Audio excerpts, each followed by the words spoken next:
Hi there, Sarah here, and today I have some menu and food hacks for neurodivergent moms. In today's video, I have a few tips to help you be able to eat food, make food for yourself that's easy. I'll also go over my menu idea, and I have a free Canva template for you to do this yourself. And finally, I have a couple of outside resources that I routinely use that may be helpful for you too. Let's just go ahead and get started. So my first tip is just to put a dry erase board on the outside of your fridge.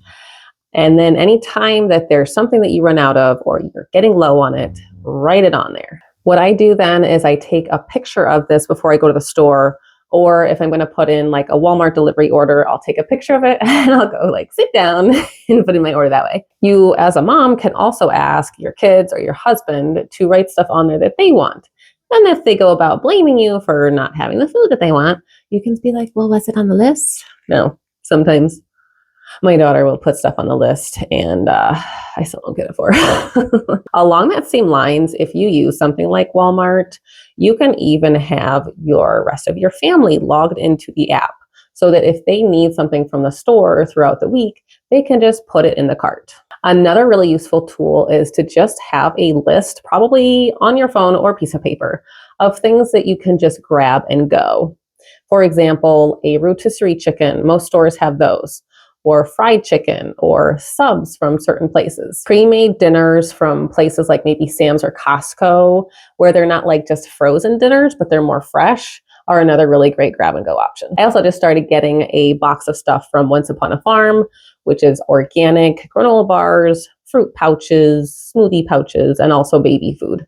Not affiliated. There also might be grocery stores near you that do platters. So these could be sandwich platters. This list is really great to have on those days when you just don't have any energy or maybe even mental capacity to try to plan something to make for dinner. My next idea for you is a menu idea that I came up with. I've been kind of tossing some ideas around about this in the past.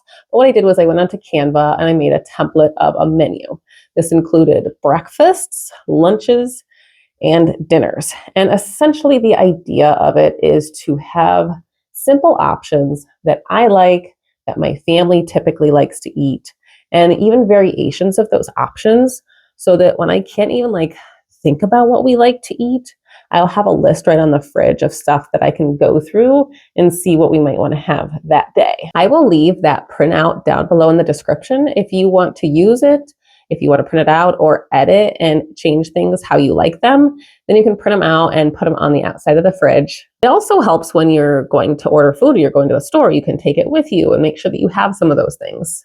If you like this video so far, I would love it if you gave it a like. It helps other people find it as well. And if you want more content geared toward being a neurodivergent parent or a neurodivergent mom, please hit subscribe. Now I have a few outside resources that I regularly use that I feel help me so much when making food or just thinking about what to eat. The first one is Julia Pacheco. She's on YouTube. She has a channel and almost all of her meals are really simple, like sheet pan dinners or one pot dinners, crock pot dinners, things that are typically really easy. And actually a lot of them I have routinely gone back to make. Another really useful tool is called Recipe Keeper. It's an app on my phone. It's $20 for a lifetime. And you can import recipes from a website.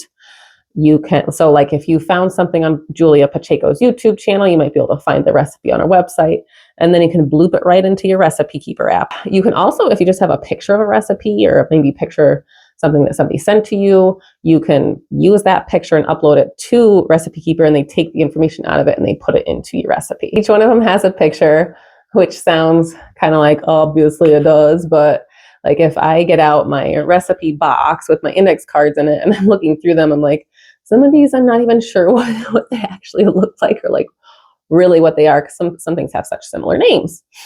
Plus it eliminates me having to pull out my recipe box and look through it. I can just look through the pictures on this app. And finally, you can go to good old Reddit. There is a subreddit called Low Spoon Cooking, and people just post pictures of some of the foods that they made that was really simple. It might inspire you to make something. I was looking through it today and I was like, oh, I could make a protein bowl. All I really need to do is make some rice, and I have other stuff in the fridge I can just throw right on top of it, and boom, there was lunch. If you have any tips on making food easier, I would love to hear it. It can be really tricky in a neurodivergent household because some people might like some stuff and other people might like other stuff. And so sometimes you make dinner, but then you kind of like make something else for everybody else. So any tips and tricks that you have, I am all ears. Otherwise, I'll see you next time. Thanks for watching. Bye.